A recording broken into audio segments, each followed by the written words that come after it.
We'll be moving right along as soon as Carly gives me the good okay. I know we have some new board members that are joining us tonight as well. So I definitely do not know all the new board members, but I know two of them, I think, pretty well, and we've worked together in different capacities for many years. So I know Leroy Adino is here, has been my partner in working with youth both at Children's Aid and in the community, and also Natasha Rodriguez, who's new to our community board and one of our star youth in East Harlem. So we welcome her being here as well. Carly, who else is a new board member tonight or is that it that's with us tonight? So just want to make sure. I think that's it. I might be wrong. You do have quorum. Okay, great. So maybe for the sake of just having new board members, if everybody, and we'll, I don't know, maybe when we do roll call, we'll just say hi, and that'll be the best way to acknowledge. Hi, Jeremy, how are you doing today? So as we begin, we do have some, thank you, Jeremy. We do have some ground rules we have to go over. I'm still getting used to implementing this. So without further ado, please remember that no one should speak until granted the floor. CB11 members, if you have a question, we please ask that you use the raise hand motion and then you will be acknowledged. I do ask for Carly to support me in that process as it's hard to manage all this for old people.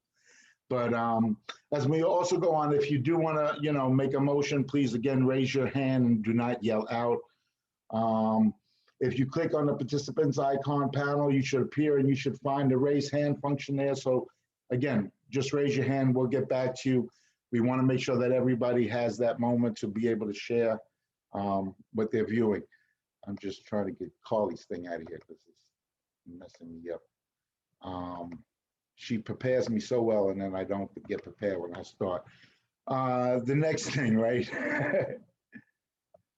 What else am I forgetting here, Carly? I know you have the youth and the client function, chat should only be. So one of the important things is that we want to have the meeting in the presence, and the meeting is being recorded. And it's important for people to say what they are going to say where it's on the record. And in the chat, things sometimes can get lost or other conversations should occur.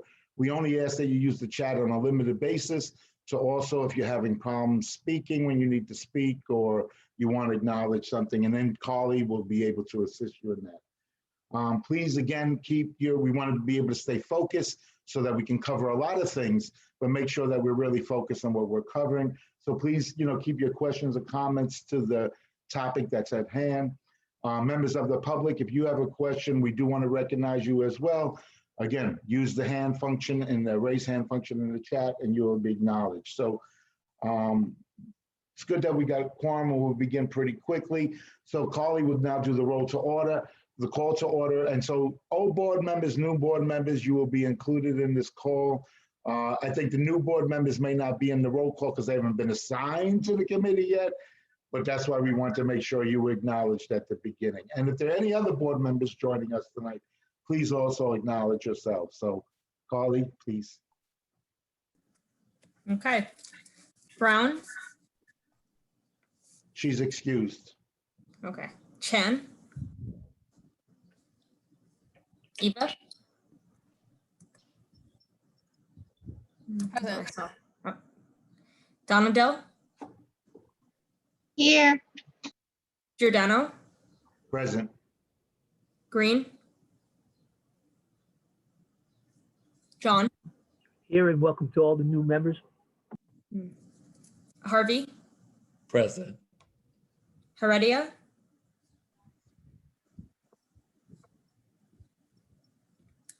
Martin.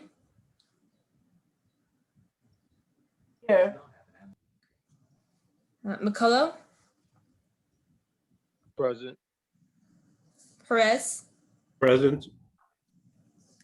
Scott.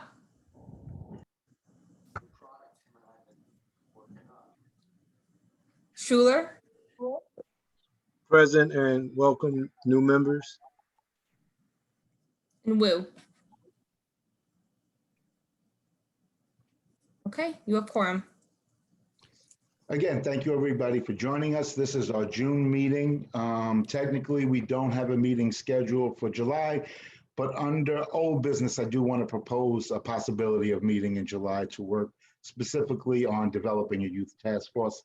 And also some of the stuff that Eva's been working with on how we better engage our youth into taking advantage of what can be offered as a wonderful experience through Chase.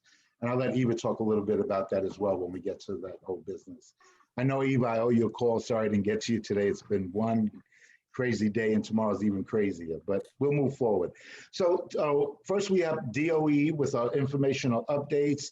Dr. Christy Dela Cruz, we are inviting you to the June full board meeting, and we want to introduce you to the public, the larger community and the community board. So we hope that you will join us then. Again, it's so wonderful to have your presence and space shared with us during this time and others as well. So Dr. Dela Cruz. Oh, I'm sorry, David, and Yeah. hi, Dela Cruz. Oh, we have the announcement.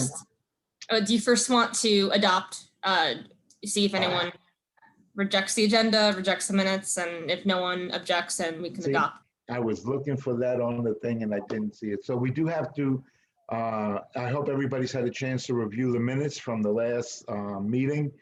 I want to thank the board members that are now doing the minutes. Just to clarify, we are now doing them in alphabetical order. So today is Angela, and next it will be, I believe, myself at the next meeting, as I will start with G. So anyway, I hope everybody's had a chance to review both the agenda and the minutes for the previous meeting and the agenda for this. There is a motion to adopt the agenda.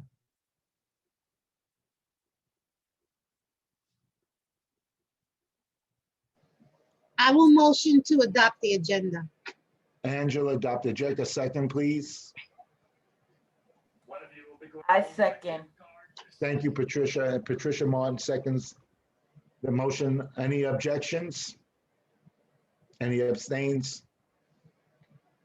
Okay, again, please remember to review the minutes. Thank you. I believe Eva did them last month, right? Yes. So again, there was one announcement that we had officially, and that now as it relates to the vaccination, sorry, Dr. Christie, the youth age 12 and under are now available, 12 and older are now available to receive the Pfizer vaccine. To find out information, please go to the nearest information that's up on the screen. And you can, if you so want your child to be vaccinated, please have that available to you. And again, for new board members, we try to pass new information on that benefits the community and supports the community needs. So without further ado, Dr. Dela Cruz, I am so sorry, but please, you're walking in the rain. Good evening, everyone, and thank you, David. Thank you, everyone, for being here. So excited to be in the community with everyone. As you know, June is a busy time of the year, and in the Department of Education, it's a time full of celebration of all the successes from the year, as well as planning and preparing for summer and the fall. So for the celebrations, I will say that our graduations, some exciting news for us was that we were able to explore using the auditoriums, indoor auditoriums, for our schools that did not have the outdoor space. So we have about 8 schools that are going to leverage that opportunity, and that's done in consultation with the school's leadership team and their parent association. So each school is making graduation and or stepping up ceremony events in that accordingly.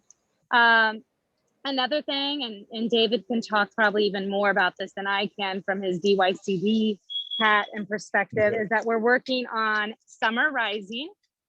And Summer Rising is a wonderful, unique opportunity. It's the first time since I've been in the Department of Education where the Department of Youth and Community Development is truly a partner in this summer enrichment program.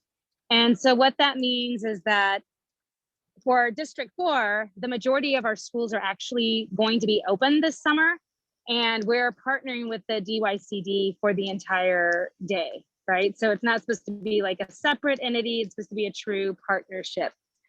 in these summarizing programs, we're ensuring that all of our schools have a social emotional learning component, that there are experiential experiences, hands-on learning experiences available, and trying to support our community with transitioning back to in-person instruction.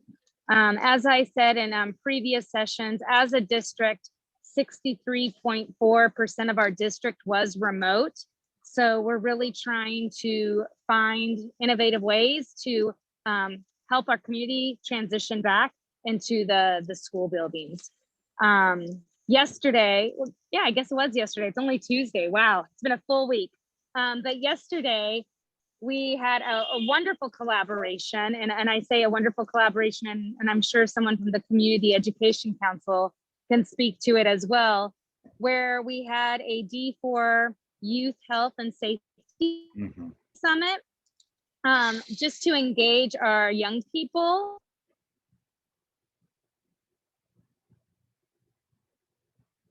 Nations and or reopening school. And so that was yesterday. And we actually, the beautiful thing is that our CEC president, Dr. Calera Salas Ramirez, was able to connect us with a med student, a third-year med student, homegrown from New York City. And she was able to field the questions. And it was really just a powerful, I felt just a powerful experience, and also lent itself to the importance that we have to continue these opportunities for dialogue with our young people. And so that's something as a district that we want to continue to leverage. And so I'm really happy to hear the community board is going to prioritize this task force for our youth, because so often in education, we do things to people instead of with people. And I think we need to do more together in collaboration, which we've definitely done, I think, more than ever throughout this pandemic. So that's a brief overview. Tomorrow, we do have a CEC meeting at 6 p.m. And during that meeting, I will, have a PowerPoint with more detailed information. And if you ever want a copy of that PowerPoint, feel free to contact David. I'm more than, everything that I share is, public information. The only sites that are closed in our district are schools that are actually closed due for construction purposes. And yeah, so really, we keep moving forward. And so that's just a brief overview, David. And I don't know what your agenda time allows for, but I'm more than willing to, field any questions and or, get back with you if I need to search out any answers for any questions that people may have. Are there questions? Because we are very fortunate to have this new superintendent that's now been here, will be a year July 1st, or July, whatever, in the middle of July. But we've had a wonderful opportunity to strengthen and build and expand our relationship with the district leadership and individuals, and the CECians working collaborative together with Dr. De La Cruz, and it's just been wonderful. I mean, you come more meetings than we could ever expect you to come, and we want you to continue to come because you contribute so much. And watching you work and watching you present to parents, it's really been wonderful how you take that special moment to make the space safe for families. And I have to say this, Dr. De La Cruz has found this young, shining young person that I thought was a high school presenting, and learned that she was only in 8th grade. It's about creating the opportunities, and we work together. She's only a 5th grader, David. A fifth grader. I thought she was Which middle one? school. Oh, no, Stephanie? Stephanie? Right. Oh, Stephanie's a 7th grader. I'm sorry. Right, She's middle school. She's a 7th grader. Yeah, yep. But that's what it's about, is highlighting our young people. Natasha is somebody that I think both me and Leroy work with in some capacity at East Harlem. And it's about highlighting young people and giving them the opportunity to lead. So I enjoy working with you together to build that. We talked about how we get kids from both DOE involved with the community board. And I look to that collaboration to build as we go on. Are there questions for Dr. De La Cruz from the board or from any of the members?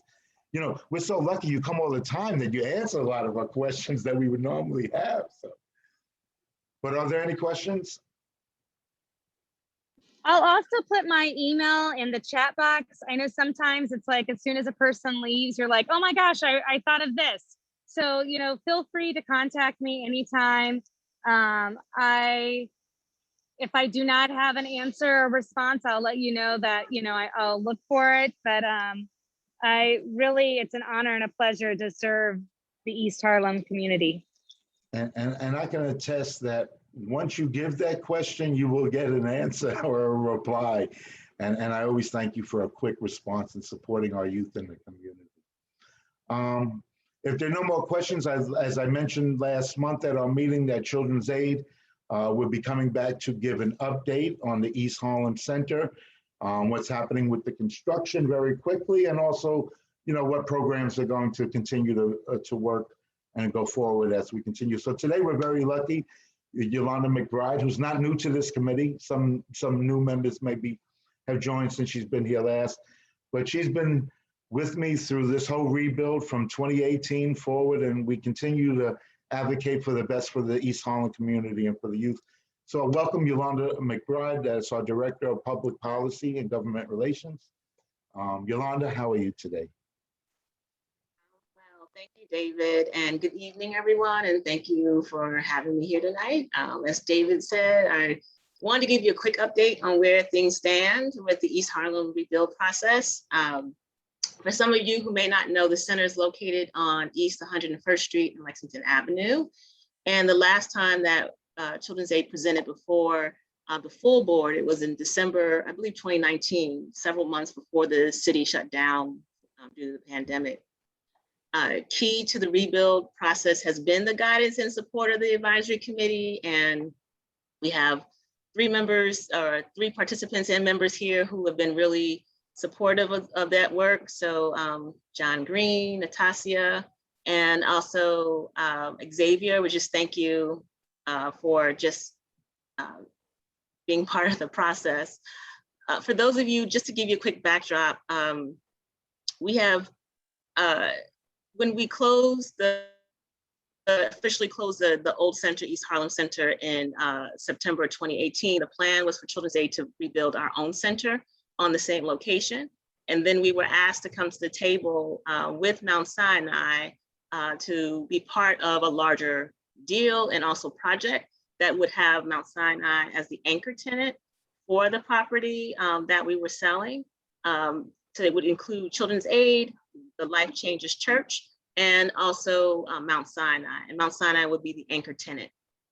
And so that is the process, and that is those are the three organizations or groups that are part of the rebuild for not only Children's Aid, but that whole development for that land, which is on between 101st, East 100th and 101st Street, and also Lexington.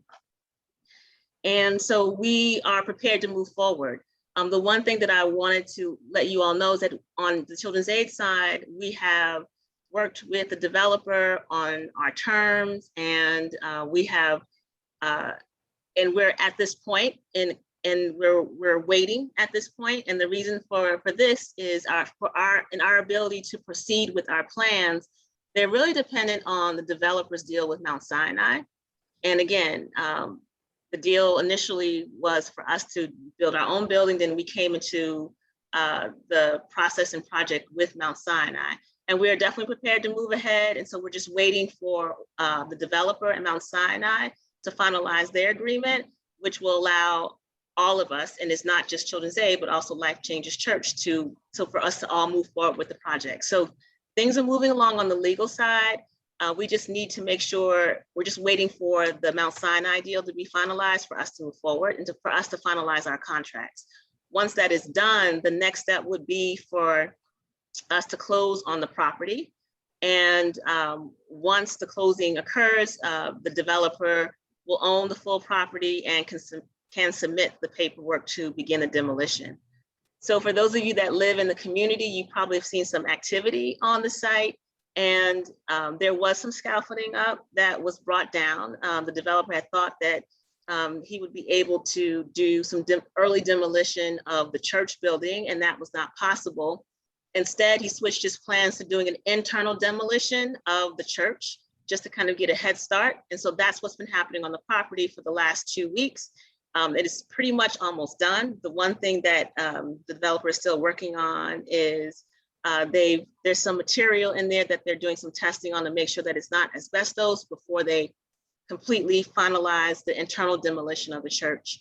And again, once that happens, then we're still waiting for the contracts to be finalized so that we can all move forward on the rebuilding and the full demo of the church and the old East Harlem Center so that we can start building the new center and get back in there as soon as possible.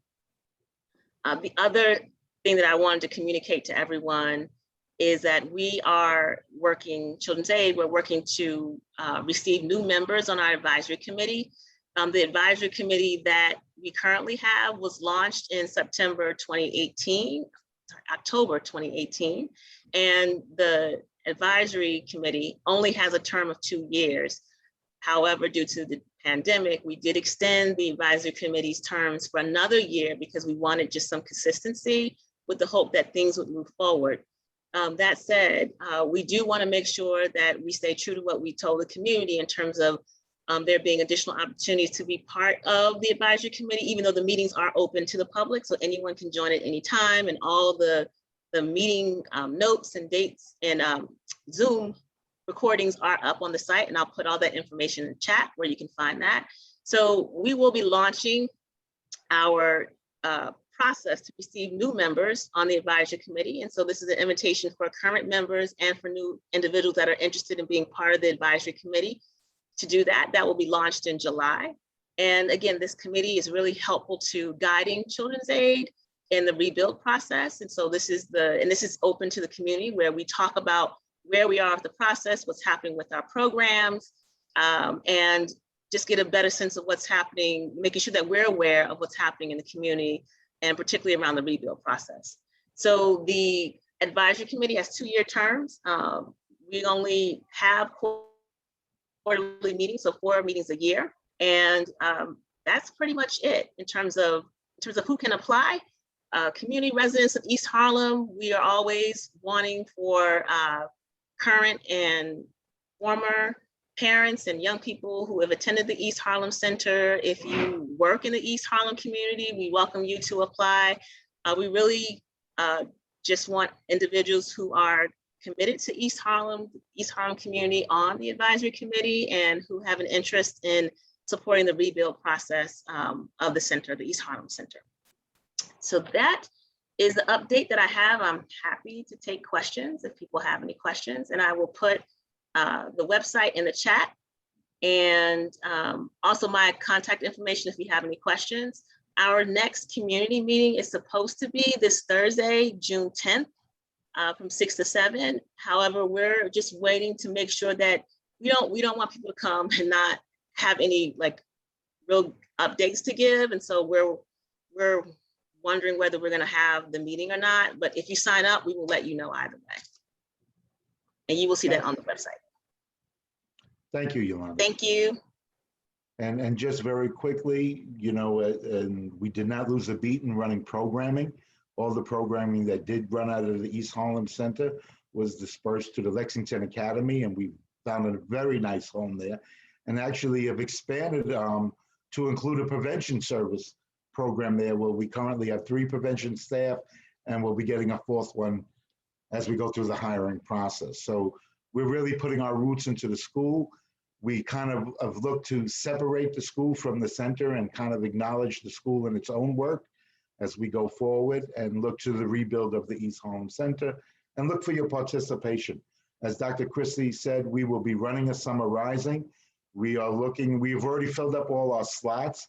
We're looking to get expansion slots so that we can, again, serve a greater number of East Harlem youth, and much needed. As people begin to come back to school, I think the idea of kind of blending both the educational piece and the enrichment piece and the academic but also the fun piece and kind of putting that together in a program will be a wonderful opportunity for our children to be able to reintegrate into schools. So we've been live in our schools since the whole year with some closures here or there, but I really commend both Children's Aid and other CBOs and DOE in working together to make sure we serve the youth. So are there any questions? Again, we welcome anybody that is interested in being a community member. Natasha's attended a lot of those meetings. I think one of Natasha's family was the actual member, but there was always 3 or 4 of them there at the meeting representing well in the programs that we offer, her brother Michael as well. So are there questions? Any questions? I check the hand raise. I just had my kids and everybody come in the house, so it's a little dogs running around. No hands, no questions? Again, the information is available on the website for the updates. Again, anybody that wants to be on the mailing list, we're more than welcome to include you, so you have the information as we learn it. John has also been a member, and we welcome you to rejoin again, John, and thank you for your contribution. So as we're moving on tonight, thank you, Yolanda, and we look forward to you coming back and giving those updates periodically. Sometimes we go for the full board, sometimes in the committee, we like to make sure that we get both audiences in time to be able to speak. So again, today we have Jeremy Lockett, who hasn't missed the meeting, and since he's joined us here in the community as well, and has done well to represent the district attorney. Hopefully that will continue as we get a new district attorney, and your presence is always welcome, and reaching out to offer our youth many different opportunities. Jeremy, the floor is yours. Thank you, David. Good evening, everybody. Jeremy Lockett here with the Manhattan DA's office, the Community Partnership Unit. I have a few updates and I'll roll quick. I hope everyone has been okay and safe during the rain. I needed it because it gets too hot for me. As far as some updates, our Harlem office is opening. We're trying to go in the office more in person, so that's Tuesday and Fridays by appointment. I'm going to put the Harlem office number in the chat, as well as a witness aid service unit. I don't know if there's going to be another meeting, so I'll probably put a lot in the chat, and I'll probably be reaching out to Carly and David a bit more for this summer and just some future things, as well as Dr. De La Cruz. I think I missed reaching out to her for the poster contest for young folks, for the middle schoolers, but that application is closed. We had about 50 young folks submit. We had a poster contest for anti-hate crimes in the school, and the young folk that wins, they win $1,000 that goes to the school. So I think we're going to do something similar at the end of the, during the summer or towards the fall. But I hope to be one of the judges as well. And if I see anyone from the Harlem area, I'm going to pull that one. So I'll keep you posted. Jeremy, let's see. I just want to add, we're doing a youth symposium. Yeah. And this might be a great project to do with some of the CBOs or summer camps that run middle school in the summer rising, because we all have to work on project-based learning. So I agree. Kind of what we're doing with the 14 and 15-year-olds in SYEP is doing a social justice piece. So, maybe we should set up a time where we could talk in a smaller group, Dr. De La Cruz, yourself, myself, and Carly. I agree. Kind of get this going for a summer rising project in the schools. So. Yeah, I think even having someone from our education team, because even if it wasn't some type of contest, I know in the past we've done one for gun violence. We're doing one for hate crimes right now, but as any type of training or, discussion with someone from our office, we recently were at Crystal Ray School doing like a teen dating violence something, but if we figure out something that's more what the youth want, then let's do it. So I think that would be a great something to work on for the summer, in my opinion. So I have her email, but anyways, as a lot of people know too, our SNL program is transitioning. That's basketball and soccer for youth, 11 to 18. The boys club is open right now, Fridays and Saturdays. So that's good news, and that's going to continue. I want to give a shout out. I think there's, I don't know if he's on this call, I believe, but he might be the same person, but from the MAP team at Wagner a couple weeks ago, they did a phenomenal job with the event they held. I won't speak for them, but in my opinion, it was a great event. There was resources, there was food, there was dancing, there were people mingling. It was there was COVID testing, but I will not again speak for another organization. But I think it's important to be out here this summer, whether it's coming by for 10 minutes or tabling. I was able to meet a couple people from CB11 that attend the public safety and transportation meeting, and that was great. There was a recently WARM, an organization that focused on domestic violence prevention. They held an event at King Towers, and I think this is going to be important this summer. So whether it's basketball, tournament, or whether it's just showing up, we'll just be in touch more. But I'm going to put a lot in the chat, and if anyone has questions for me, but I think David, us talking, putting someone on the calendar is a really good idea for all of us. I'll work on making that happen, me and Carly. Great. Thank you. Any questions for Jeremy? Angela has a question. Angela, please. Hi.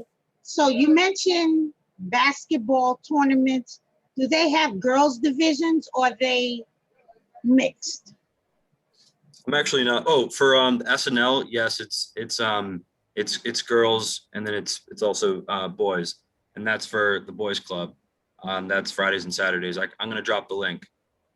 And the tournament part, that's sort of something that I think East Harlem's been doing on its own, but organized basketball, which is free again on Fridays and Saturdays, through our office and in the boys club. I'll put that in the chat if that answers the question. But do you do any other sports besides basketball? Right. So right now, unfortunately, they're trying to expand it. They were, and then COVID hit. They were doing dance. They were doing all sorts of things. I was really impressed. They were even going into more arts, and I think that's going to continue. It shouldn't just be basketball. It shouldn't just be soccer. I love both those things, but I also love the arts. So I hear you. Thank you. Definitely. And I know, again, I didn't mean to speak for, I think, Marcus is on this, and he can chime in a bit more for sure. So they're great, but I'm here if anyone needs, and I'll put my contact information in the chat box. Thank you, Jeremy. And when he says the SNL, that's the Saturday Night Live. I mean, it's the program, right? Saturday Night Lights. That's the program that opens up community center to stay open later at night, so that they can provide a safe place for kids to be. And it's run generally by CBOs in the community or in NYCHA facilities right now, right? NYCHA facilities. So thank you. Are there any other questions for Jeremy? We do have Marcus here. So he did do a wonderful event. We did table up there. I must have missed you, Jeremy. I was at the beginning, and then I was taken over by other staff. Marcus, if you want to just share a little bit about the event. It really was a great event. Got people out. It was really nice seeing some of the seniors just moving, dancing, and just interacting with others again and being out in the community. Marcus, please. Yes, hey, good evening, everybody. Hope all is well. My name is Marcus Johnson, program manager for Wagner Houses, working with the MAP team. And thank you, Jeremy. Thank you, David, for the recognition. At this point, maybe it's about like 3 weeks ago, we were constantly hosting so many different events, but we hosted essentially a safety fair in Wagner Houses, and it was just to kind of bring community partners together to help in addressing the violence that's been going on in the community, but also a real call to action and bringing the different and the diverse cultures in the community together and kind of just coming together and breaking bread with each other. So not too long ago, an Asian male was brutally assaulted on 125th and 3rd Avenue. And this Asian man, he is a Wagner resident. And so our Asian community has been very isolated in Wagner. And so this was also an opportunity for us to kind of be very intentional around our engagement with the community. And so we had Asian dance performers come out. We had a lot of food. We had a lot of different types of events or activities going on to keep everybody entertained. It was a good weather on that day, so we was really out there. And so fortunately, the weather was on our side on that day. But it was a great event for us to kind of really come together, denounce violence, and just start to build more inroads with the community for the residents to be more familiar with our community partners. So looking forward to hosting way more events this summer. Is going to be very busy, but at the same time, just extending the invitation to all partners who want to come into the community and support. So thank you for the opportunity to, speak around this event a little bit more. And I'll drop my information in the chat as well. And you also have an event coming up on July 22nd. You just want to, since we may not have an official meeting, give a quick Yeah, announcement. appreciate that so much, David, seriously. So on July 26th, we'll be having a youth resource fair. And this youth resource fair will be a great opportunity for just the youth to really just have fun, but also and at the same time get exposed to maybe a job, an internship that they can have. And just again, like the main purpose of it is for East Harlem youth to come out there into the community to one, have fun, but also to like be exposed to the different youth providers we have in the community, be exposed to different types of career fields that they can take advantage of. And it would be a great opportunity for partners to engage with the youth and just kind of just again put their face out there and become more familiar in the community. We're planning on having like rock climbing out there, video game trucks. We're talking about obstacle courses. Like I'm telling, like the list really goes on about the fun activities we want to have out there for the youth, because we want to again put a big emphasis on that. But at the same time, we got to throw in some information that the youth need to be exposed to, and so really are just being intentional around the partners we're bringing into that space as well. And so yeah, and thank you for again allowing me to speak around that too, David. No, we, again, this is partnerships and working together. And again, we get more done as a community than as individuals. So we look forward to supporting that as well, both as Children's Aid and both as the community board. So we're there with you, Marcus. I appreciate you. And we're here with you too. So we're very lucky. Our informational updates are really expanded. We do have now next our CEC updates, and we will begin with Gina Williams today. Now, again, we don't know what's going to happen come Thursday when they announce the winners or losers of the new election, but I'm sure most of us will still be present at the table, whether we're actual CEC member, because we are parents of children in the community. So Ms. Gina Williams from CEC 5, the floor is yours. Welcome. Hi, thank you. Thank you very much. So that is correct. We're still waiting for the results to come in. They're coming in a little slow because the elections were held differently this year. And it went from the president, from the PA presidents and the secretary and treasurers to making the base voting to all parents. So it was open, almost like a regular election would be held, but without the Board of Elections. So let me just give some quick updates. First, we were saddened in District 5. We lost one of our high school students at Thurgood Marshall Academy who was struck by a bullet that wasn't meant for him, just going to the store with his little sister. So we don't have any updated information yet about the arrangements, but once again, gun violence is heavy in the community, and it's something that we need to work with all community-based agencies right now in some preventive methods as far as with community affairs, and people just being aware and accountable of what's going on in the immediate environment and looking out for each other, if you will. So that is a great loss. We have been working at NAN on the Education Committee, trying to put together a resolution that is going to curtail around the district leadership teams having open meeting laws so that parents and all stakeholders are at the table, actually making, informed decisions about what's going on in the district, so that it's not just SLTs. When things are being made up and it's involving a whole district with multiple schools, everyone needs to be inclusive in that process. So that resolution is being written up. A part of that resolution is also addressing that there is without any majorial control in that decision-making process as well. So as we are reacclimating to all the schools for safety and to redefine, if you will, where the coronavirus extra dollars are coming from and how they're being spent appropriately to make sure that our children who were left behind due to the pandemic are getting the extra tutoring, the extra mental health services, the instructional teams are working and flowing smoothly throughout the district. So those monies are going from the state level down to the local level, back to the public schools, and it's like the revolving wheel that keeps going on and on.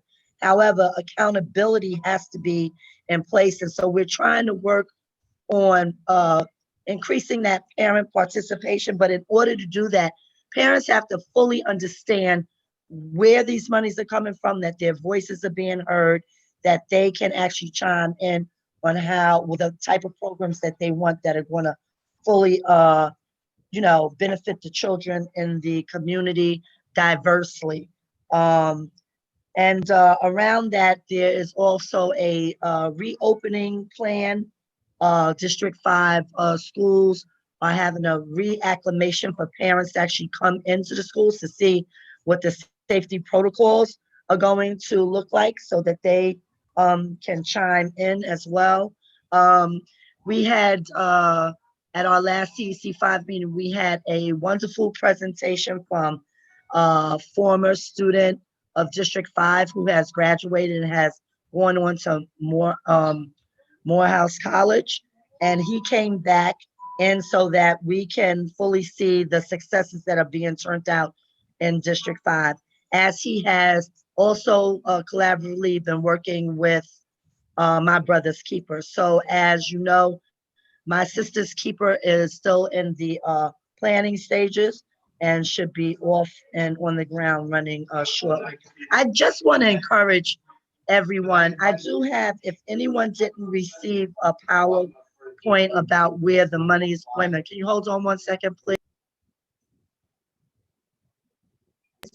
If anyone doesn't have access to that PowerPoint, I can send it in a few minutes so that everybody could go over these numbers about the money, because the money is astronomical.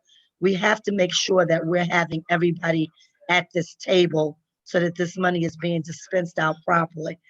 Not so much so that we have people doing what's been going on, the back and forth. Oh, it's coming. Oh, it's not coming. Oh, city council still has things sold up. Oh, no, this is coming from, the borough president's office. Oh, it didn't get cut yet. We need to really be actively, and David, you made a good point last time regarding this. Where are the monies going? How are they being spent? So we need to get all parents, all community-based agencies, everyone that we can at this table, and have our elected officials present and to be an account for.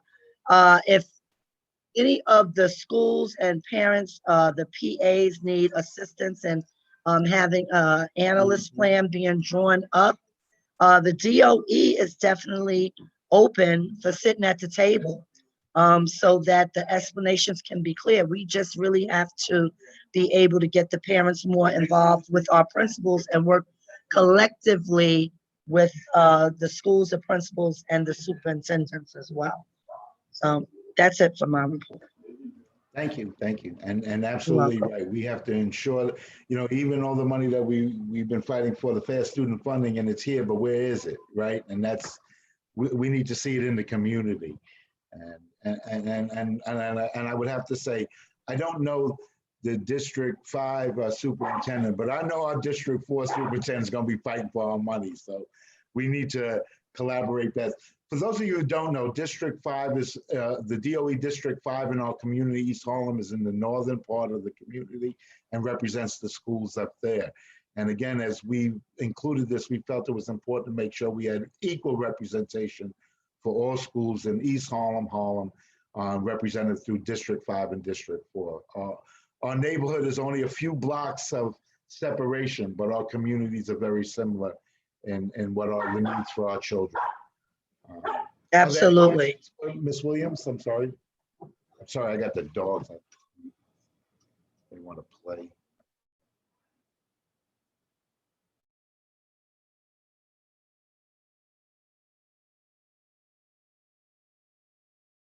Don't see any questions. So again, thank you, Ms. Williams, for attending. I'm sorry. Thank you.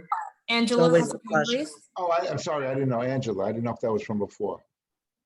Angela, you had a No, question? I don't have a question. I thought I put my hand down. Oh, okay. Thank you. Thank you. Thank you again, Gina. And you know, I think going forward next year, we have to make sure that we also have a representative attend the C5 meetings. For me, it's been a conflict because that's when we have the executive meeting with the CB11. So maybe I could work Yes, on yes. assigning somebody to be that representative to attend, since I won't be able to. But again, thank you. That would be wonderful. So I don't see Calaris here. She was attending another meeting. She said she'll jump in and give a quick update, and I'll allow her to give her update. I will just say very quickly, as Dr. Dela Cruz said, we do have our CEC4 meeting tomorrow. Please join us, 6 o'clock. Again, we look forward to you attending that meeting as well. So now we have the final informational update, and this is from our, again, our very own team of Patricia Martin, Angela Dardell, and who else? And Eva Chan. I'm sorry. Sometimes when I don't see people, I got to see people. You're supposed to be on here. We see you. I know. And so again, I think they've done a lot of work in bringing opportunities through resources and opening home careers. I'm not sure who's given the informational update or all three, but please, whoever is, the floor is yours. And it's good to see all of you. Hi, Patricia. Hi, everyone. Yeah, so I'm going to be giving the update, putting the 2 links on the chat box. First, invite everyone to follow us. We're doing quite well. Our followers on Instagram, for example, increased by about 100. So now we have 356 followers. Through there, connected to a lot of youth organizations besides just local youth themselves. So I just want to call out a few new opportunities that we came across. So besides summarizing, we came across LEAP. It's a summer camp that kind of has focused on art and music, and then a podcast academy. Those 2 posts seems to have gotten a lot of traction. Seems like that's what our youth are looking for. And then lots of career training opportunities, which is really encouraging. We just started collaborating with Generation USA is to provide STEM career training for some of the hottest job out there. It's free. The certificate is provided for free as well. And then they will help you find internship afterwards. And then we continue to have the Year Up programming, which we'll talk about with Martin in a minute. Strive has construction training, Phillips Career Network has healthcare training, MEOC has hospitality, hotel industry training. There's opportunities for Better Tomorrow, tech training, SEO careers for finance, cafe prep for culinary. They're all recruiting people now. So again, join our Facebook page and Instagram page to just search for these opportunities. And I cannot summarize all of it, but there's lots of scholarships and job opening as well. So do check it out. If Martin is on, we want to just make a joint statement here or proposal here. Martin, are you on? Hi, I hope everybody can hear me. Hi, thank you so much for inviting me. My name is Mateen Sarsi. I am with the New York City Housing Authority Office of Resident Economic Empowerment and Sustainability, or just NYCHA REES for short. So a lot of the partners that Eva just highlighted are current partners with us, and our jobs as zone coordinators, which is what I am, is to connect residents in the East Harlem area, in which I have 26 developments, and our job is to work with organizations in the communities that we serve to connect our residents to employment, vocational trainings, furthering educations, starting businesses, saving up for a home, building credit, things of that nature.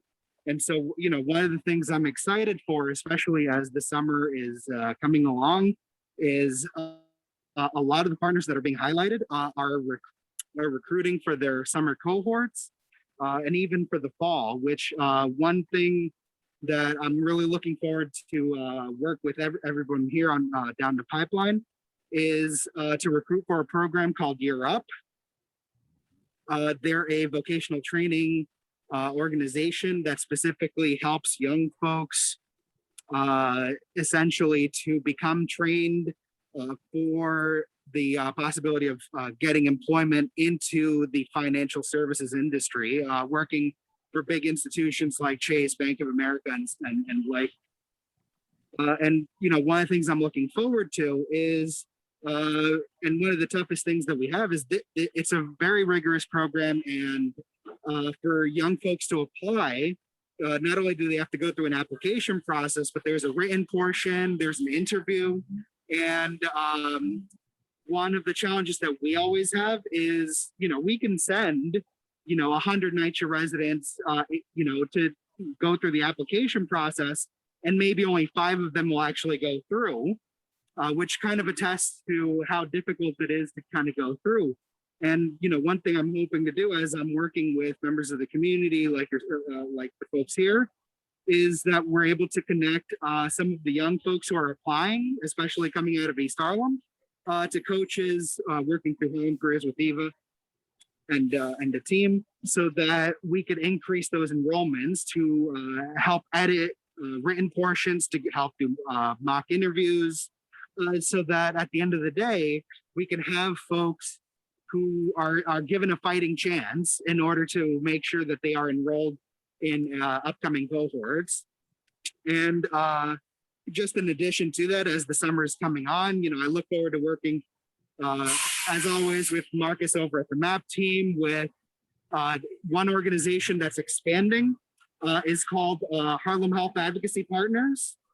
They used to cover 5 NYCHA developments, and because they've been so successful at connecting residents to health resources as well as local resources, partnering with folks like myself, they've actually been able to expand to 16 developments in East Harlem. And so I look forward to connecting them with the local community leadership, with organizations that I currently work with, because at the end of the day, the folks that are getting hired are actually the same NYCHA residents who live in the communities that they serve as well. So, you know, this is just one of many things that we're looking forward to, especially during the summer.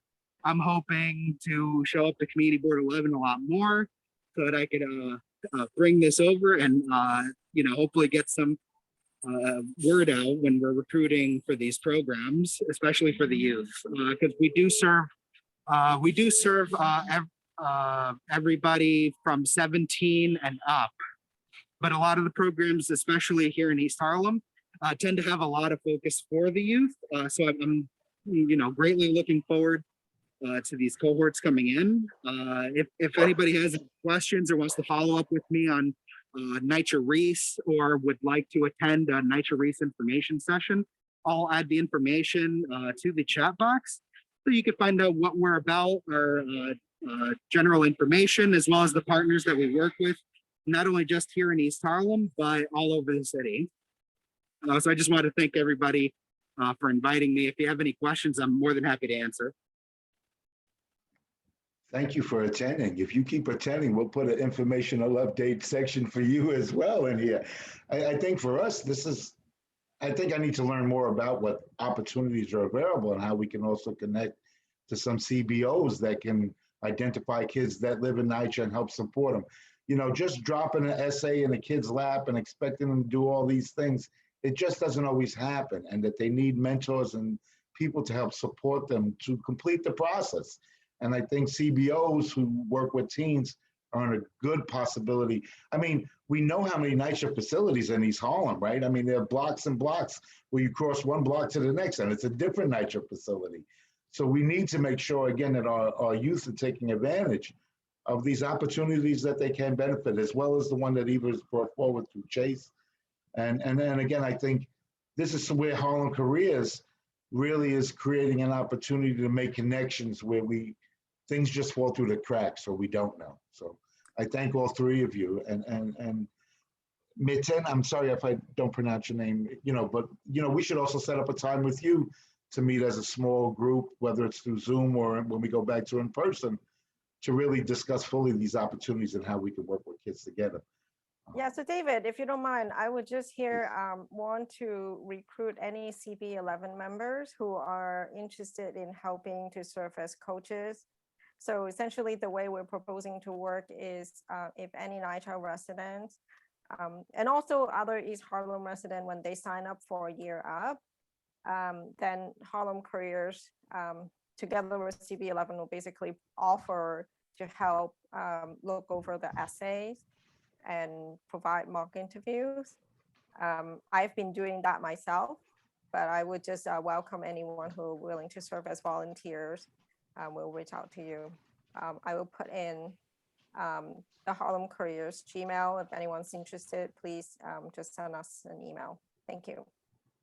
Thank you, Eva.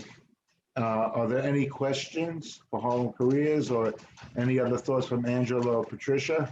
Any other things? Just to piggyback real quick, when I'm talking about the Year Up initiative, their fall recruitment starts in, or actually their cohort starts in they have 2 programs in October, 1 in September, and we're going to be holding 3 information sessions starting as soon as July. So as soon as we're able to actually finalize the dates, I'll definitely be sure to share with the committee and with the committee board. Thank you. And see, this is what it's really about, making sure that we create the opportunities and people know about those opportunities and have a way to access them. So again, thank you, Harlem Careers. I'm going to move very quickly because my dogs are deciding to play and there's 3 of them right in front of me. So next we have our presentation and discussion. Our first presentation is by Ascendant Neighborhood Development, A&D, a new supportive housing development for youth and accompanying public art initiative. So we have Chris Carrillo and Chris Carrillo from Ascendant, and then Renee Smith from Groundswell Community Mural Project. So we thank you for being here with us, and we look forward to hearing your presentation. Excellent. You can give me 1 second, I'll just start the presentation. Sure, and thank you. I hope you learned a little. We decided to shift around how we do things so that when people come to present, they also hear what's most important in the community through our informational updates. Thank you. My dogs have. Okay. All right. Thanks. We're really happy to be here this evening. My name is Chris Cirillo. I'm the Executive Director of Ascendant Neighborhood Development Corporation. We are a nonprofit organization based in East Harlem on East 116th Street. I'll talk a little bit more about us in just a minute, but we are here this evening to present one project that we're working on and a new public art initiative that has a tie-in to that project. So we have presented about this project to CB11's Land Use, Landmarks, and Planning Committee late last year. And at that time, the members of that committee and Angel suggested that we should also present to the Housing Committee as well as to the Youth and Education Committee. And so we presented to Housing earlier this month, and we're here this evening to present this project to the Youth and Education Committee. So we have a presentation. We have a number of folks who are going to be helping on the presentation. So again, I'm the Executive Director at Ascendant, and I'm joined by 2 of my colleagues who also work at Ascendant, Derek Gaskell, who is our project manager, and who will be advancing our slides for us and speaking a little bit later, and A.L. Hugh, who is our Design Initiatives Manager, and we'll be speaking about our public art initiative. And then we also have Marcia Bernard from the Ali Forney Center, who is Ascendant's partner on the Share NYC project that we're going to be presenting to you this evening. And Renee, Renee is here also from Groundswell, who is our partner on the public art project that we're going to be talking about. So next slide, Derek. So just a little bit more about Ascendant. I'm not sure if anyone on the Youth and Education Committee has heard us present before about any of our affordable housing projects, but our organization has existed since 1988 in East Harlem. Over the 33 years that we've been around, we've developed over 800 affordable apartments in Northern Manhattan. Next slide, please. So our current portfolio includes 677 affordable rental apartments. We have over 300 apartments in our development pipeline that will add to the almost 700 that we already have. And we're going to be speaking tonight about one of those new construction projects that is proposed for a site on East 106th Street that Ascendant owns. And we're going to be partnering on that project with the Ali Forney Center. And I'm going to turn it over to Marcia Bernard from Ali Forney to talk a little bit about the Ali Forney Center and what they do.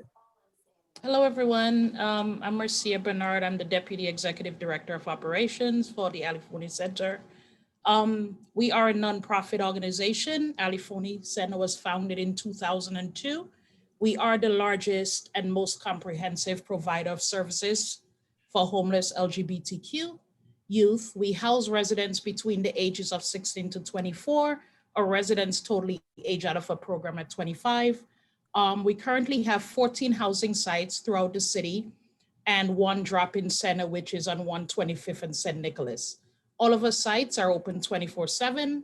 Our drop-in center is the first point of entry for our residents. So that's where young people could go, complete an intake, see the doctor, receive psychiatric evaluation, be assigned a therapist, be assigned a case manager, attend group sessions or individual if they choose, and then work on getting all their entitlements.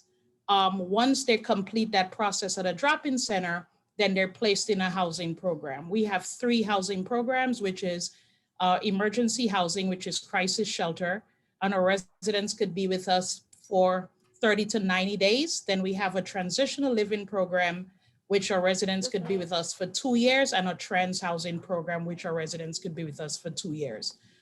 Case management happens on site. So the case manager comes to the site once a week and work with the residents on their goals, whatever they need to work on. We also have a LEAP program at a drop-in center. So residents who don't have like their GED or high school diploma can earn that while living with us. We provide a comprehensive list of services designed not only to help the young people heal from homelessness, but also family rejection, but also prepare them for independent living while they are with us. So we strive on taking a harm reduction approach while focuses on the residents' strengths and try to get them prepared for the next level after AFC.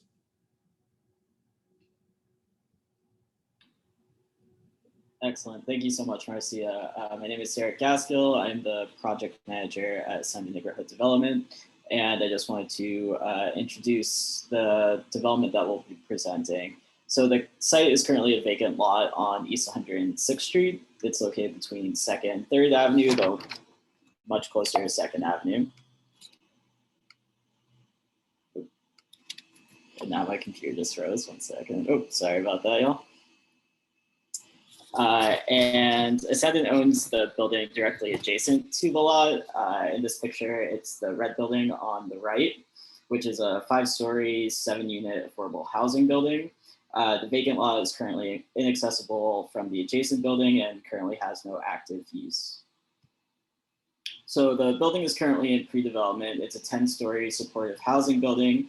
It was designated in 2019 along with 3 other proposals as part of HPD's Share NYC RFEI, which is exploring the concept of shared affordable housing. And our proposal is the only one that has a youth focus. So it will provide 36 units of housing scattered throughout 9 floors. There'll be 4 duplex units with 8 housing units and 1 simplex unit with 4 units. So if you can see the diagram on the right-hand side there, it kind of shows the layout of how the housing will be scattered. And the ground floor will be used as resident amenities and office spaces. So the renderings here show what a typical duplex unit will look like.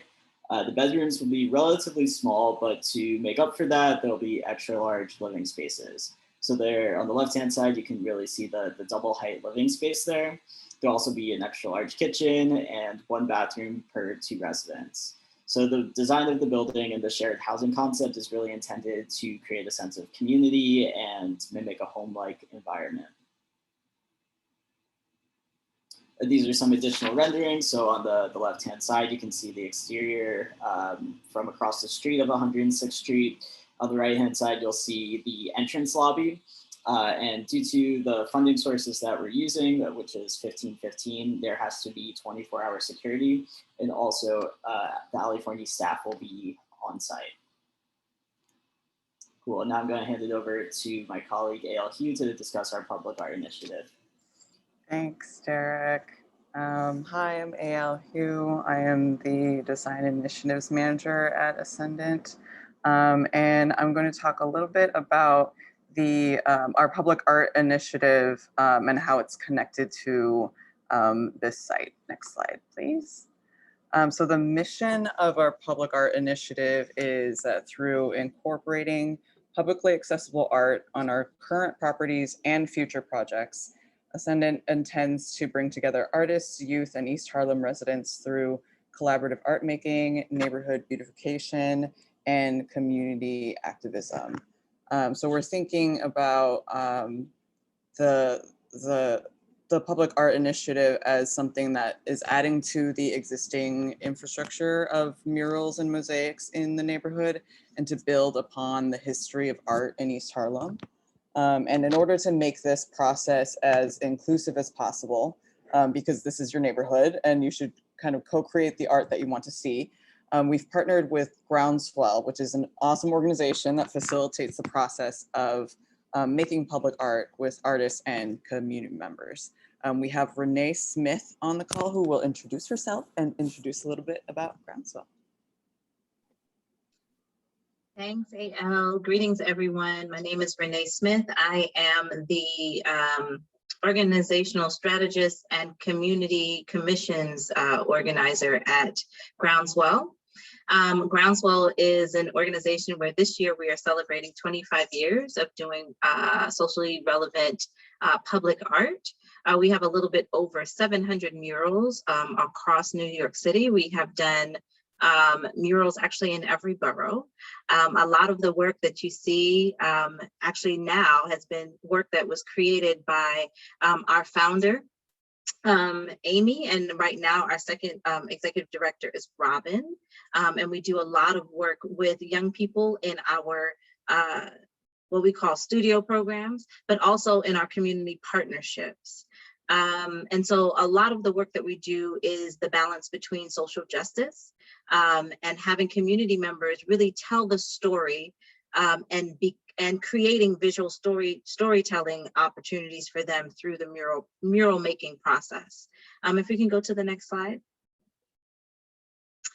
This is one of the examples, actually 2 of the examples of murals that we have in Harlem. We've done a couple of different initiatives. One of them has been public art, public spaces, public art, which was funded by the New York City Council. And so we had done work in different NYCHA houses to kind of help them with looking at what art and what public art could do to public spaces. So this one of the murals is a wraparound. We have a couple of murals that are on garden spaces, that are on the side of community centers, on the side of buildings, on handball courts.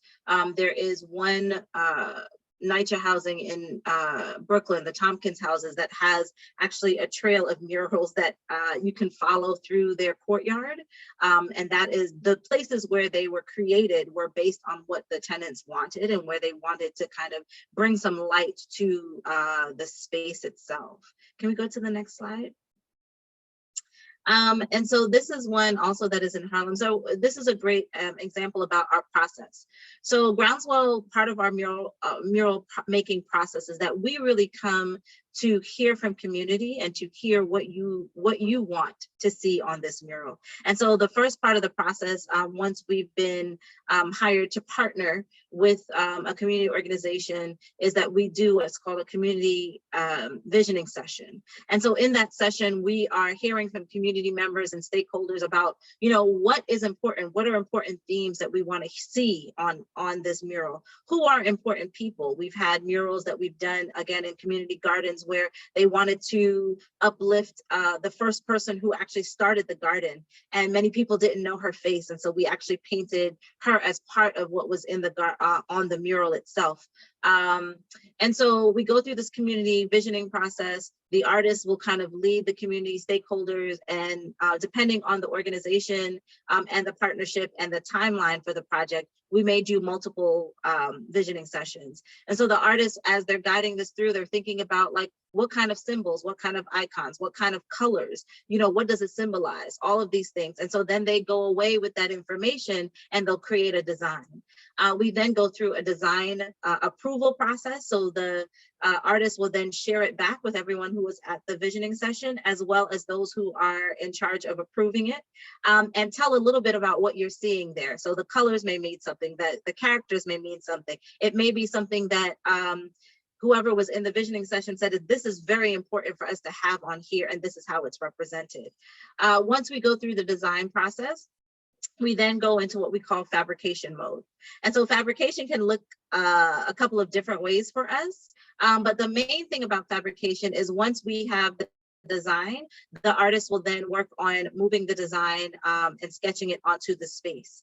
Once we have that, we like to then do another community engagement opportunity where we do community paint days. Now, of course, with COVID and COVID protocols, we have been adjusting those so that we've had to do more scheduling. Whereas before we would just say, we're having a community paint day, everyone come out and you can paint, right? And being able to have as many community members paint on the wall. Part of that process has really also been one of the reasons why a lot of our murals are not vandalized. We don't have a lot of graffiti on our murals because part of it is that when we're putting it up on the wall, the community has been involved in visioning for it. Community has been involved in painting it. And so it becomes a part of the community. And seeing the process of it being put up is also really important. And then the final piece that happens after we've gone through fabrication, we've done the community paint day, the artists will work with fabrication assistants. And in some cases, like for a lot of our summer leadership murals, which are pretty large, like 3,000 square feet murals where we're working with young people, they are assisting with painting and bringing it to the final stage. Once we finish the final stage, we also do a community dedication ceremony, which is really, really important for the community to now hear the experience that they had painting it or seeing it on the wall, or not knowing that this is what it was going to look like. And so that community dedication is really, really important as well. And so we also make sure that the mural has credits. Any of the partners that worked with us will be on the wall. Anyone who, our partnership says that we should put on there will be on the wall so that people will know who it is, as well as the name of the actual mural. Can we go to the next slide? Al, is this you? Yeah, that's me. But did you have some more to say? Going, but it's okay. You can go here. Yeah, I'll take it away, and if you have something to add, feel free to jump in. So these next couple slides are just linking back. Or first, thank you, Renee, for going so in depth into the process.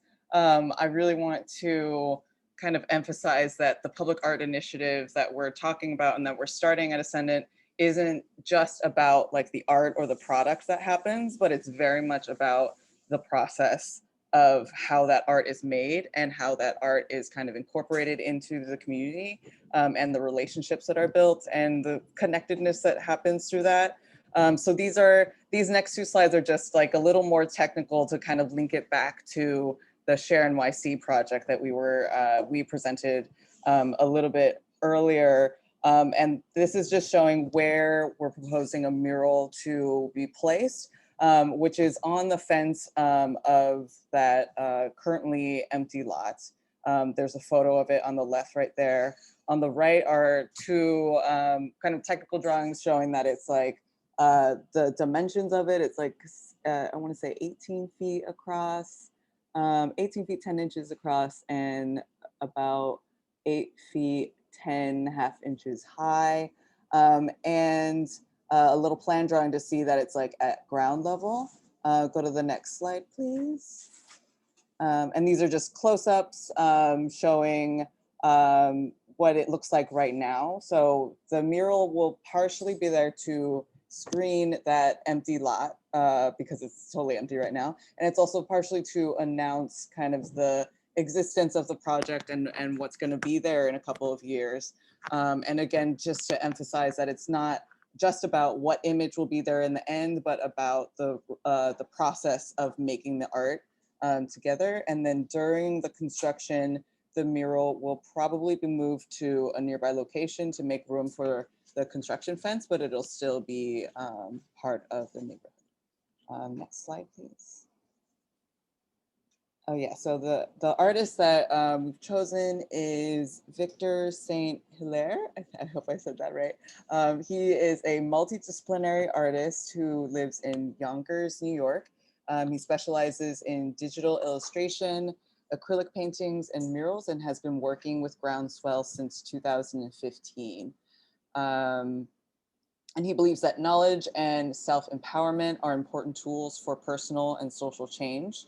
And he tries to emphasize that on his mural projects as well as his personal projects. And he is really focused on, his artwork revolves around spirituality and other abstract concepts depicted via storytelling. And these are some images of some previous artwork, some murals that he's done before. Next slide. And our goal is to incorporate public art on our current portfolio, so like our current buildings as well as our pipeline buildings, so buildings that are planned and being designed right now. And there will be opportunities for future kind of collaborations with youth in East Harlem for interior and exterior art, including, as pictured here, potentially walls at ground level, maybe a larger wall on Park Avenue, and maybe a wall that faces the community garden as well. And also within community facilities, there would also be potential opportunities too. Next slide.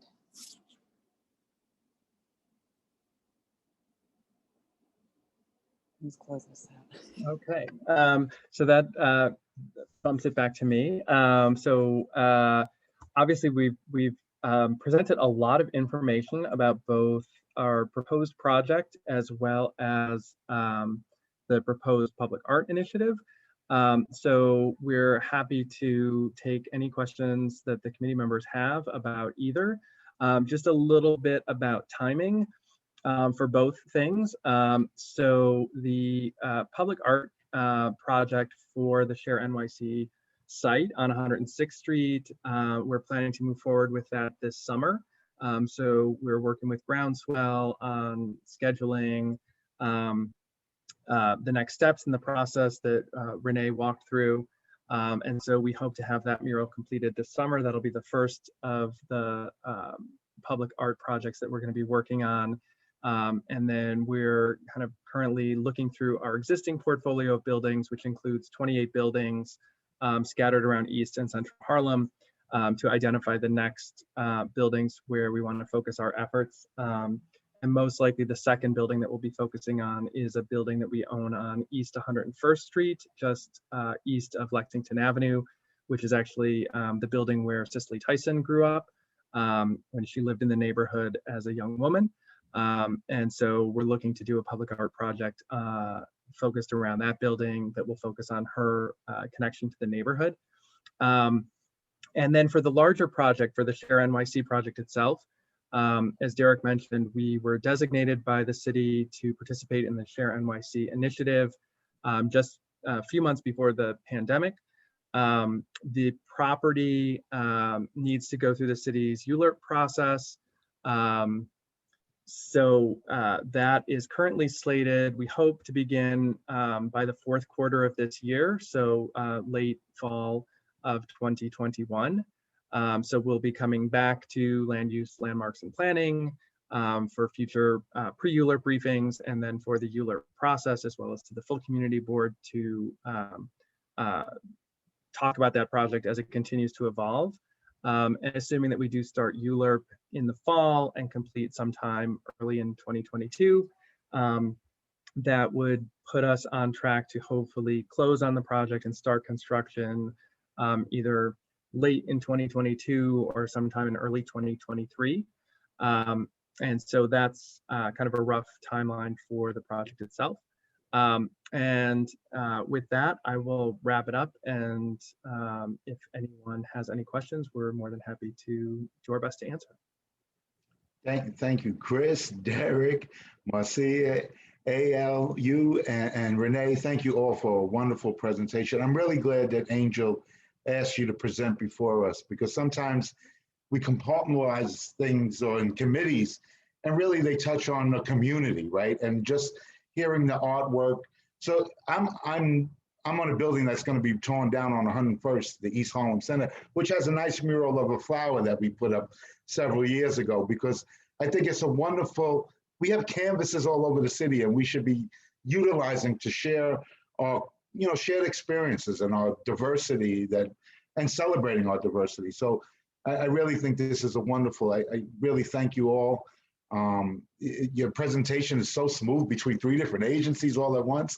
So again, we thank you much. Are there questions or comments or any other thoughts? Again, the new home that will go up is so much needed for our young people that, are trying to figure out where they fit in to this world, and where does the world fit them in, right? I mean, that's unfortunately where we're at sometimes. So I commend the work. Marcia, it was really great hearing how you, take the youth and I'm looking forward to this wonderful home that will be built. And I'm only a block away on 105th and 104th in Lexington Academy right now. So look forward to working together. Are there any comments from board members or the public? Any questions? Again, this will be going before the full board, as Chris said, for approval. So I'm really glad that you came and presented to us. Okay, so we do have a hand raised in the attendees. Before I call on to Mika, I know David just asked, does anyone from the committee have any questions? Okay, Jason Wu has his hand raised. Jason, please. Go. Yeah, I just want to say this is so amazing. It's so needed, so important. Everything from the housing to the arts project. I'm just so thrilled. This is what Community Board 11 needs. This is what East Harlem needs. This is what Uptown needs. And I'm just so thrilled that these resources are in the community and coming to our community. So thank you. Thank you. Thank you. Miss Mapp? And now we have Natasha, who's hand is. Natasha, I'm sorry, go ahead. Yeah, I agree with Jason, because it's honestly, we do there's stuff here, but just the presence of this is going to be so needed, and it's just somewhere that people can go to if they really need the help. And I'm sorry, I'm losing my voice, so I'm not sure if you can hear me, but yeah. Yes, thank you. Okay, I will now grant the floor to Mika, and then I have a question. Hi, Ms. Matt. Welcome again. Thank you so much. Yes, I agree that this is much needed. When you say that you're going to be connecting with shelters, how many can you guarantee that 100% of our community residents that's in a shelter that used to live in East Harlem can come back to that development that's LGBTQ for that development? Because right now there's a lot of things going up in our development that our community cannot get back into. So how's that process going? Well, I'm going to ask Marcia from Ali Forney to speak to that, because Ali Forney will, be handling the lease up of the apartments in the new building, and there are certain processes that they, are required to follow, working with HPD and other agencies. So I'll let her speak to that question. Hello, everyone. So we will have a referral process, and it's not just going to be with the Ali Forney Center. It's going to be with other providers as well. And we do have an outreach team at a drop-in center on 125th and St. Nicholas that's going to be helping with go through the whole referral process with other providers. So it's not just going to be AFC residents that's going to be required or accepted in that housing program. All right, thank you. Is there a way that you can connect to our local high schools as well in that referral process? Because I know that some high school students may need housing as well. Of course, yes, we'll definitely look into that. Yeah, and I think as we get closer, so I kind of got us through to the point where hopefully we'll be starting construction sometime in late 2022 or early 2023. It'll probably be 18 to 24 months of construction. So that would put us somewhere in 2024, 2025 for completion. And obviously, as with all of our projects, some of our kind of more standard affordable rental apartments go through the HPD Housing Connect lottery. Because this is a supportive housing project, it's a slightly different process. But we always are open to any suggestions that committee members or community members have about the best ways to get information out about projects as they're coming up for marketing. And obviously, because it is supportive housing, there are certain requirements that we will have to comply with, and Ali Forney will have to comply with in terms of how that process goes.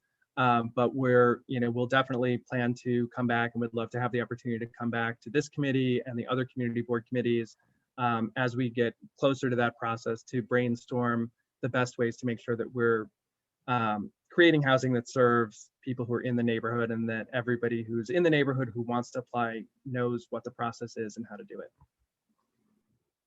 Thank you. Thank you. Again, thank you for an in-depth. Carly, you had a question as well, right? I believe. Yeah, I actually was going to ask about the referral process, and you just spoke to that. So thank you so much. And thank you for your presentation. And just generally, this is kind of unrelated. This question's for Renee. I'm wondering about Groundswell's process. Aside from working with like an organization like Ascendant, how Groundswell identifies walls to paint and what that process looks like.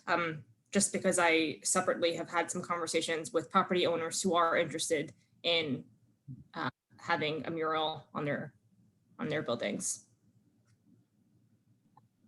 Yeah, so our process is one where people have walls, they can contact us. And then if people are interested in murals, they can contact us, and we kind of try to figure out where it fits. Sometimes folks will contact us about walls and they have either funding, or they're like, we can kind of write this into a project we're working on.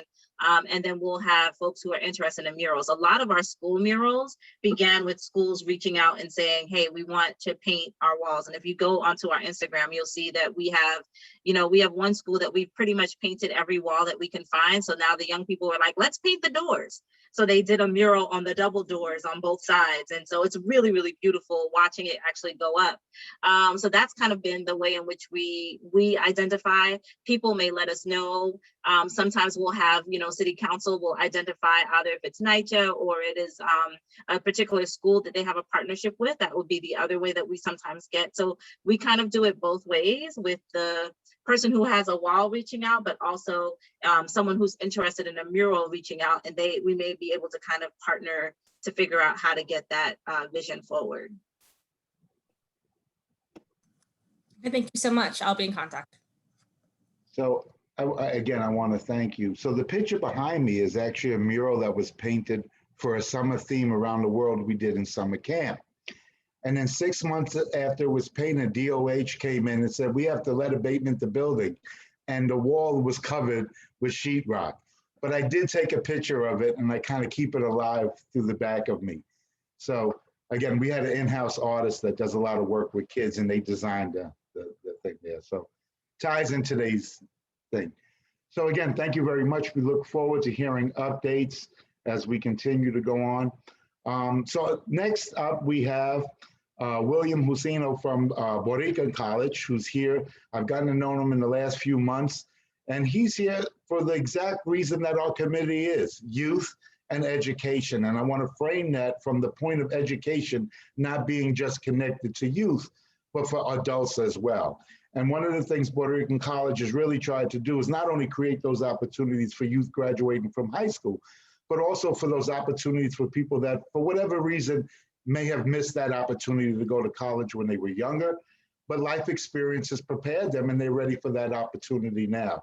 So William and myself and Carlos Diaz is also a board member of Community Board 11, have met and kind of discussed that we need to definitely have this as a resource. I think this also should be something we connect with Harlem Careers. But William, thank you for coming tonight. I know you've been patient and waiting, and the floor is yours. Welcome to have you. Thank you, David, and thank you to all the members and guests that you have on today. Again, my name is Dr. William Husino. I am a 34-year veteran of New York City Department of Education as a teacher and school administrator. I ran a high school for 22 years. I'm proud to have been its founding principal. When I retired a couple of years ago, Dr. Alicea, the president of Boricua College, who's a dear friend, asked me to join his team, both as a consultant and then later as a facilitator. So I have a sense of their educational programming and their educational model. But more important, what I learned in the last year and a half is that there are resources there, tremendous resources that are not getting out to the community. And so he has tasked me with an assignment of making sure that we get out to the community. We're very pleased to be here today, of course. And we want to be a permanent partner and a fixture in East Harlem. And we want to be a school, a neighborhood school, where you can make referrals directly, where you have a friend, where you have a contact, and it's no running around. It's going to be one or two people that you'll speak to. I'm joined by a very special person, and that's the director of our HEOP program, and that's Cody Souffrant. You can't get more direct than Cody in terms of free college tuition funding. Free college tuition. His program covers all of the costs for adult students, students graduating from high school. We are adult focused for the most part, but we have a number of students who are now coming straight out of high school. But the large percentage of folks, as David mentioned, who may have taken some time in between, may have gotten caught up in life, may have had families in between, and now may have an opportunity to come back. We have graduated 22,000 alumni since 1974, the school's founding year. And many of those alumni return to work in New York City. Thousands are working in the New York City Department of Education. In my school alone in Brooklyn, I had 10 alumni from Boricua College work at my school, and they were very well prepared to make the transition to my school. Many of them were paraprofessionals who then became teachers, teachers who later became administrators, and we have one or two superintendents working in DOE that graduated from Boricua. So we have a lot going on there. It may be one of the best kept secrets. Another best kept secret is what you guys are doing here. I'm so impressed with the tremendous amount of information shared today and the kinds of resources and partnerships that CB11 has. And we just want to be a part of that, David and everyone else. We know we have resources for your community. We want you to take full advantage of it. And we don't want a lot of running around. We want you to know this is the person that you'll talk to. And that person, a person like Cody, who'll speak right after me, could connect you to resources for higher education. And so we're really excited. What I learned in the past year in terms of being a college professor, which I really enjoyed, in a teacher preparation program, that the ratios of students to professors are very small. I only had a cohort of 12 students. That was it. I was responsible for 12 students. In most universities, that becomes too expensive a model. At Boricua College, their resources are spent on keeping those ratios down. I happen to teach. I happen to work in the master's program in preparing teachers, and phenomenal program over there. You don't have to run around and find your professor. You are scheduled every week for a 1-hour facilitation session with your professor. Every week you are, and oftentimes it's more than once a week, where you have direct access to your professor. Obviously, in the past year or so, we've been remote, but that model holds true in person. And then to support the adult learner, there's a lot of group work. Folks are not left on their own. And so I continue to work with students I no longer have. It's our commitment to our students to make sure that they not only complete their programs, but they get all of the credentials that they need to move on. And so phenomenal place. I'm very proud and privileged to be on board there now. And all I want to do is share the secrets. And I'm not going to be able to do all of that in one presentation, but we're looking forward to seeing you guys on a regular basis and being an extension of your educational programming. And with that, I'll turn it over to Cody.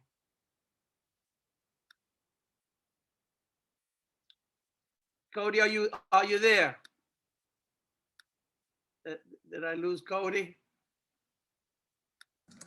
He's here. I had to promote him to panelist. Okay.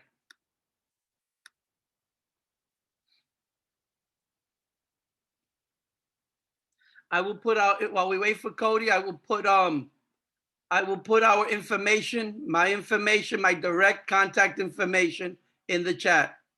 Cody will do the same. No, I will. Thank you so much, Doctor, just for the opportunity. Thank you, sir, David Chair, and the rest of the board members for the opportunity to speak. I'm the director of the Higher Education Opportunity Program at Boricua College, and it is truly has changed my life. I was, just the full circle. I started as a HEOP student, in my undergrad, and did it towards my master's, and now leading this amazing program. And to Doctor's point, it is one of the best kept secrets that I really know to this date. Free education for sure, and I'll put that in the chat, just the qualifications and the criteria we're looking for, and even invited back to give more of a detailed presentation. But we all come from different high schools, different upbringings, different beginnings, so to speak, and we know it's not all SATs and regents and marks, and the HEOP department really looks at a holistic view and looking at particular candidates, and we now, based on a financial criteria, based on academic criteria, we have students come in, and we do a pre-freshman program about 5 weeks to truly prepare each student in math and reading and in different subjects, so that they're kind of caught up to speed. And as Dr. was saying before, it's been a while since some students kind of been to school, and we want to kind of bridge that gap a little bit and truly prepare students to kind of be prepared and ready. The expectations of a college as Boricua College, and once they've now successfully completed a pre-freshman program, they're giving I like to call the triple threat. It's tuition, truly paid for if qualified, and I can't. Just imagine just the way to kind of sleep sound when you've now graduated for 4 to 5 years and not have that debt next to your name. It really does change the trajectory of someone's life, and so having that particular free education there. We do give stipends or checks every semester to each HEOP student. Actually, Boricua College, even during the COVID, gave each student $1,400 as some sort of relief, and I just haven't heard that in among colleges around New York City. So that was a tremendous relief there, and we do give unlimited travel, unlimited Metro cards every month as well, just for travel. And we see that when you have the financial piece just taken care of, you kind of really do focus in class a little bit differently. When you don't have to necessarily think about, how am I going to pay for tuition, how I'm going to get from my home to school. We do even have work study for students that's in their package for them to work in the college setting, and we know their schedule. It's not 20 hours a week or 25 hours a week for a part-time or full-time job, but it's available. And then unlimited tutoring from the get-go, and really talking about the stigma of tutoring, because some folks and some students come to tutoring when they're sinking, and we do suggest that they come in just to make sure that they're taken care of, and our successful students do tutoring on a level every single week. So limited tutoring there, and the one-to-one counseling for HEAP students, one-to-one integration with our facilitators, right? We have the colloquium, but the one-to-one there, and we really get to know our students on a name-to-name basis, from my position to Dr. Usino, to even the president. You don't feel like you're lost. You don't feel like you have a number, and we've seen with the triple threat, with these immense resources and guidance and support, our students do graduate on a high level because they're taken care of, their needs are met. And we do carry that over for 4 to 5 years. So like Dr. Useno said, I'll put my, the link to the HEAP on the chat and my information. We also do have a GED program as well in the Bronx and Manhattan, and also working in Brooklyn. So even before they get to the college setting, it's a free way to get your equalization, to get your diploma, GED program. And then we talk to them about college, talking about them to kind of come over to the HEAP program if qualified, and get a free education there too. So you can start on a GED level, get your high school equivalency, come over to HEAP and get your undergrad paid for, and really sleep soundly and talking about meaningful work and graduating them with a job. So appreciate your time for sure. I do see some hands, so I'm here to answer any questions. Angela has her hand raised. Good evening. Thank you for the presentation. So here's my question. Do you use financial aid? We do. Yes, that's how we package, and our tuition a year is really minuscule to other private institutions, but most of the students that are coming in do get full financial aid, full TAP, full FAFSA, full Pell, full SEOG. So yes, we do use financial aid. But so what about a student that may have already gone to school, utilized some of their financial aid, did not finish? Is it still free for them? Well, thank you for that question. If they've gone to an opportunity program before, then they can utilize our, because HEOP is just an opportunity program on the private level. If you did, Dr. Usena will tell you he was an EOP at SUNY Cortland. So if you're an opportunity program student from a different school, if it's SUNY, if it's CUNY, if it's community colleges, yes, you can come over and complete or finish out your financial aid for HEOP. So anybody that's ever used financial aid and may have used it up in a private institution can still come there for free. Well, if your financial aid is used up, what do you use? Oh, they've used it, the whole financial aid?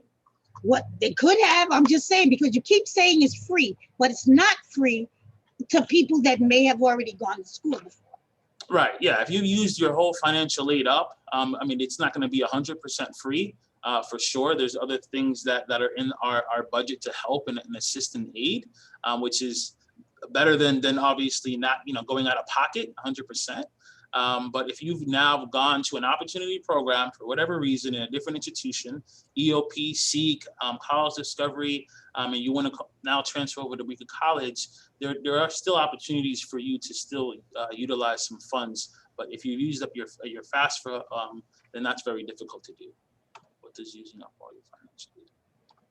Yeah, so you have a certain amount of financial aid that you now have for your 4 to 5 years of being an undergrad student.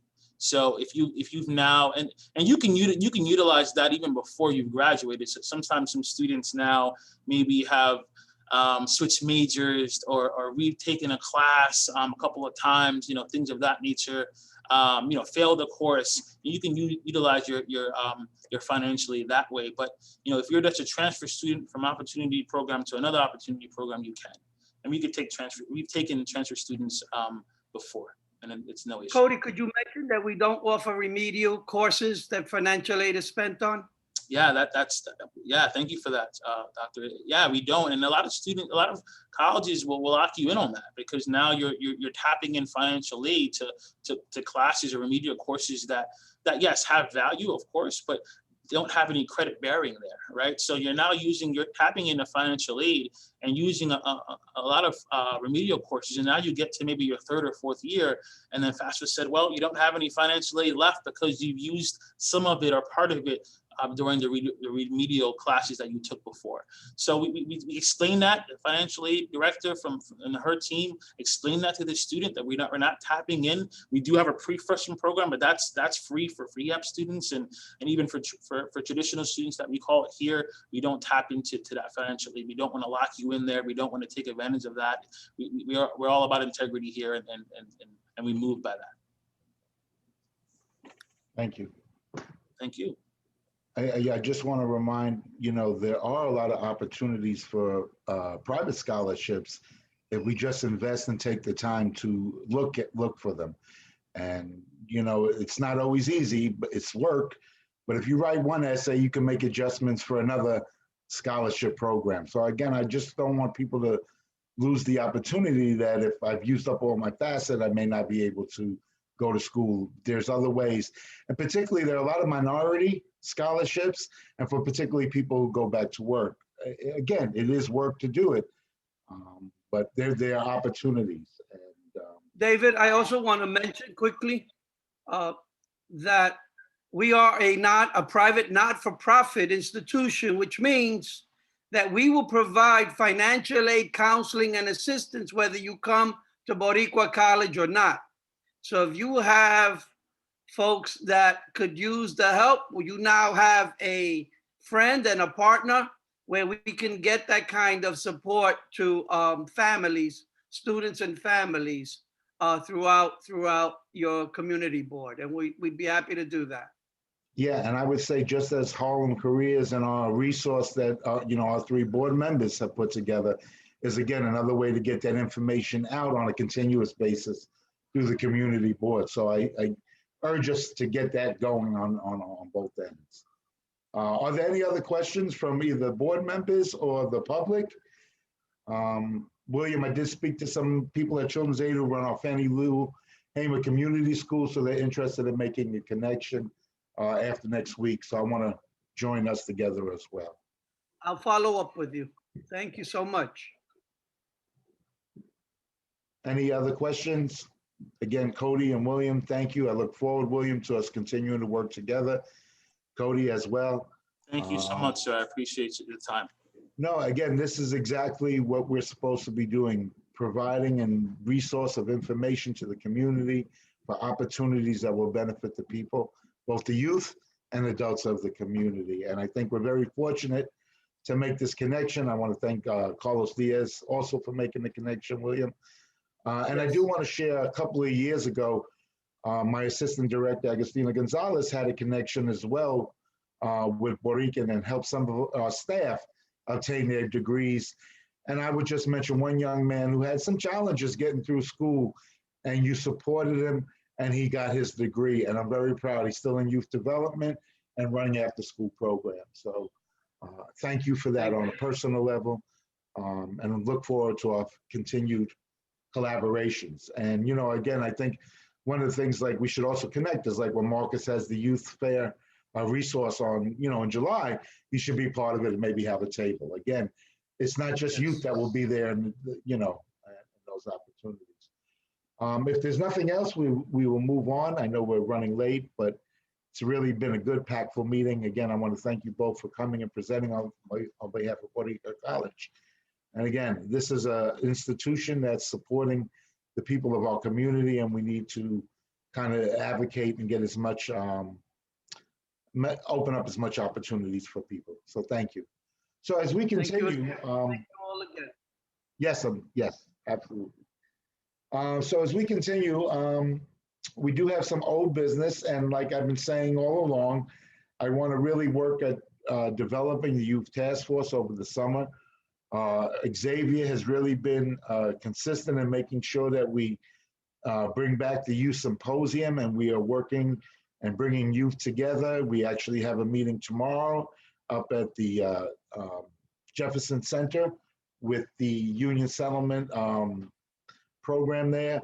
Michael Parker from the Hub Grant Union Settlement will be leading the youth in a discussion around social justice and what are the important issues in our community. I look forward to working with them.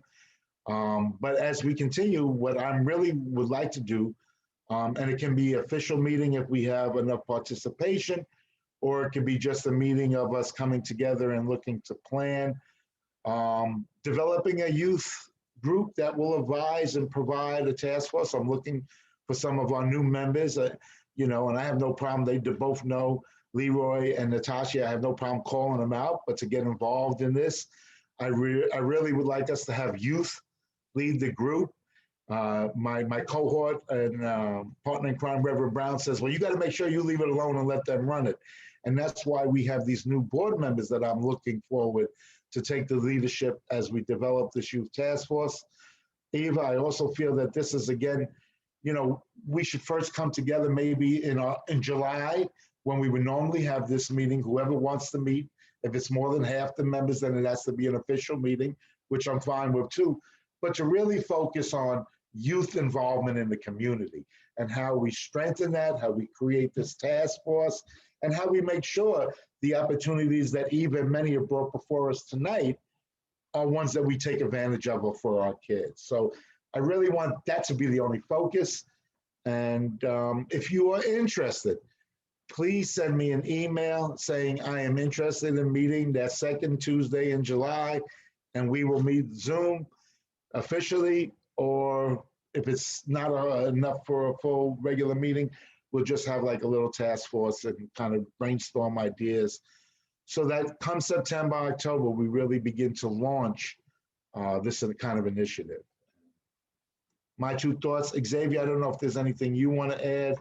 Again, the youth task force, and looking forward, you know, Marcus Johnson as well, and doing greater collaboration on behalf of our youth and getting youth to be representatives from all part of our district, the northern, the southern, the eastern, the NYCHA, and all the different locales that our youth are in.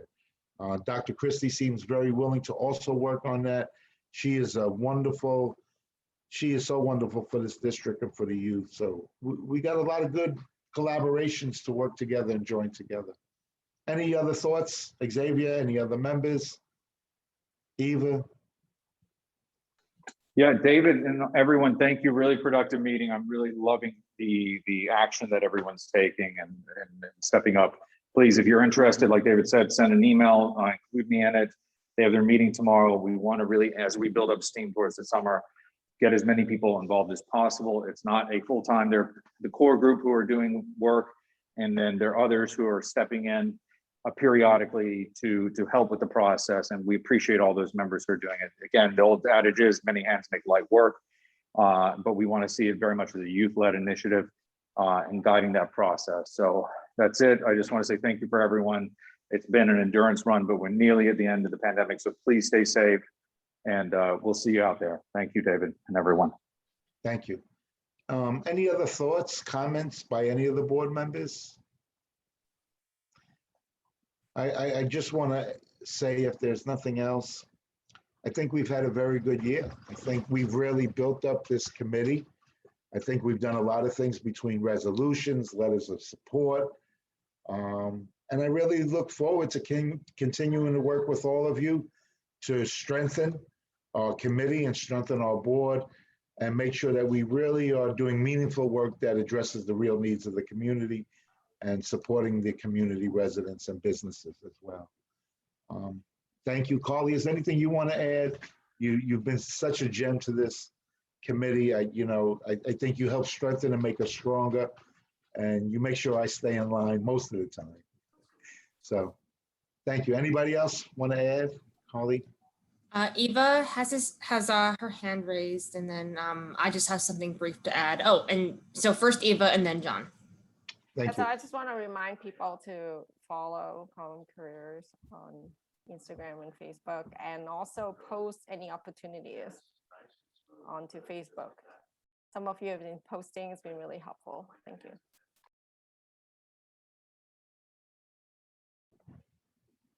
Carly? You said you want... John will go first. And then... Good evening, everybody. Actually, I just wanted to add this. there is a new film coming out on Friday called In the Heights. There is a person who gave a presentation to us a couple of years ago.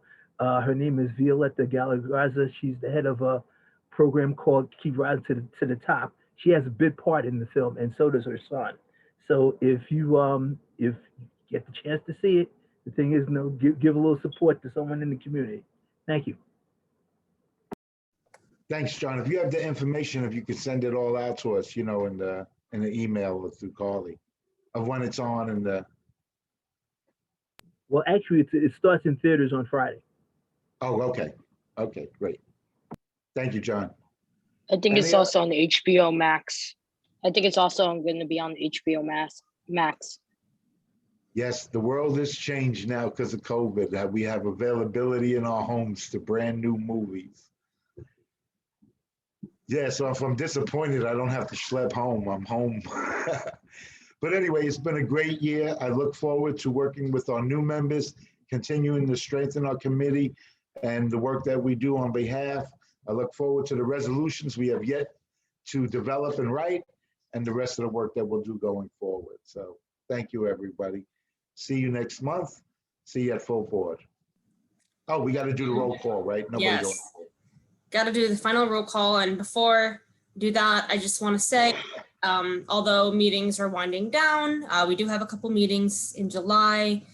And I also wanted to mention that we will be starting our budget process earlier this year. This summer, we will be rolling out the public input survey that we trialed last year. Some of the feedback we got was that if we had started earlier, there would be more time for analysis and also more time for meaningful engagement. So we are gonna be releasing the survey at the end of the month, and I hope that the District Needs and Budget Committee can count on your help in making sure that residents, your friends, your family, your neighbors, all participate in this survey so that we can get an idea of how the community feels about the neighborhood, and have that inform our budget requests. Yeah, that's all I wanted to say. So I see Angela has her hand raised. So before. Hi again. So I have a question. When are we going to begin to have meetings in person again? Like, do we have an idea? I like this. We have not received any guidance. So indefinitely we are, using this model. Once we hear anything, once we receive any word, we will definitely let you know. You will be the first to know. I don't know about first, but okay. First, but you as an entity, all the board members collectively be the first to know.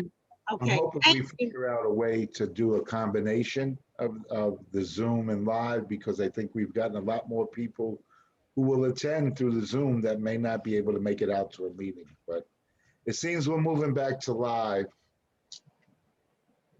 right? I don't know. Like I said, we have not received any guidance. It's impossible to really. But doesn't it end? The executive order ends. Yeah. And they're going to have to renew the executive order, or we do go back live. Yeah. I mean, again, no clue. We haven't received guidance, and also our committee meetings are one thing. We usually have them.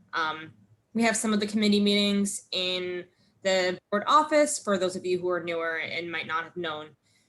But other committee meetings and full board meetings all were held outside the board office. Committee meetings were held at the senior center, and we're not really sure what that situation. One of the things they also said, if we go live, we still have the CEC where there still has to be separation of people, right? So we would need, if we went live with a full board, we would need a space big enough where people could be separated, right? Whether it's as well as whatever it is. Yeah, as well as committee meetings, which I'm sure you remember. I mean, this committee is grown. The committee members alone would fill the room. Committee members and presenters and information updates, we would be crowded. So it's safe to say that there's a lot to think about and consider before going back in person, and it has not even been a discussion, just because we have not received any guidance, and that's what we're really waiting for. So thank you for your question, Angela. Thank you. But Angela, did you see Lou put out for the next East Harlem Consortium to be live? Because I've been working again because the weather's warmer. So I've been out and about in public doing events and things. So no, I haven't even been able to make one recently. So that's another reason I'm asking. I'm vaccinated, I'm not afraid, but I remember community board meetings, and I think that you get a better dynamic this way. You actually hear from more people that are not actually members of the community board that show up and have questions and are in the space. So, and then as a new member, I'm just thinking about how long some of these meetings are. And as a single woman, to have to travel back and forth that late at night by myself is not pleasant to me. Thank you for raising that. I do think that this conversation is better suited for the full board or an executive committee meeting, or you can come to the office with that concern, and we can, we can figure it out. Yeah, we could talk about it that way. But I think that it's definitely worth raising, and I really appreciate you raising it. And remember, all board members are entitled to attend, as the public, the executive meeting. It's an open meeting. So unless they go into executive session where they have to discuss something that's confidential, the meeting is open, Angela. And if there are issues you feel should be there, it should be brought up under new business or an agenda item. So, the executive is not just for committee chairs. It's open to the public. It's public, just as any other committee member. Right. So I encourage you maybe to attend and see how one of those go as well. We all get together. We fight each other too. It's not. It's that if we was in the summer, I'm just thinking about, we've been in meetings until 11:30. We have. And then I have to travel back from wherever we are. And that doesn't mean that anybody else necessarily is traveling with me. So that adds more time. And I don't know about anybody else. It takes me an hour or so just to wind down to be able to go to sleep. I know that. And then I got to get up and go to work the next day. And so that is a concern. At least here I can make dinner and be at the meeting, and then I can go to bed when it's over. And even then, I still need about an hour to wind down. I think that Angela has a point, because even if it was to if we're thinking about how we're going for the full year, by December the sun is setting at 4 or 5 o'clock. So it's literally, I don't know. It's interesting these things have been raised because, again, these meetings have occurred. They've been late. I've left places close to 12. We've been thrown out of places because they don't have permits to allow us to stay in past a certain time. And I don't know what the solution is at this point, but I think we will get direction, as Carly said. Yes. And I'm sorry to bring it up. I only brought it up because it was something that you said that actually made me think about that.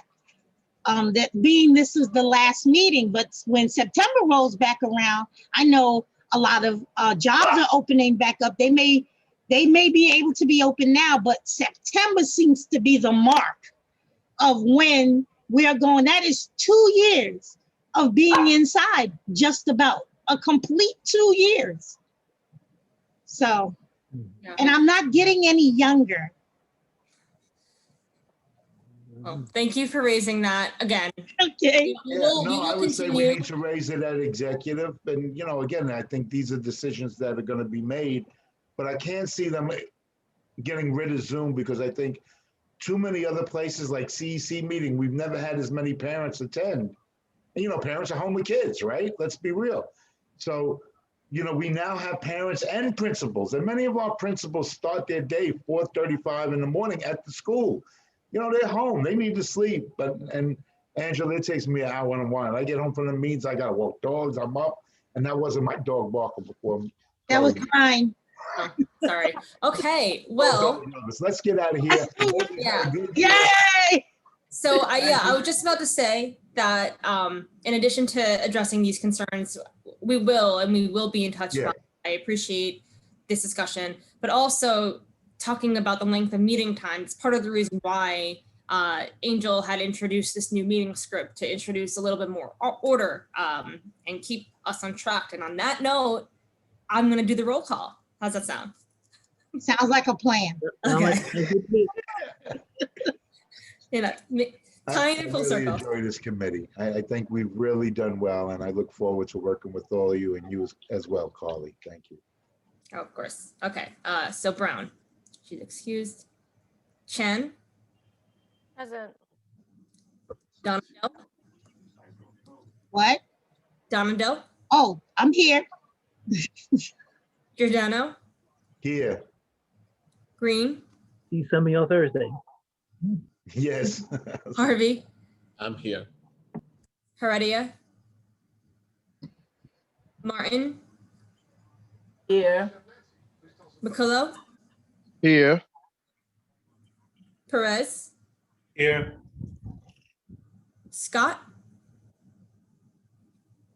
Schuler, Here. and Wu. Here. Okay. Thank you all. Thank you. Good all. night. Good night. Good night, everyone. Good night, all. Good night. Good night.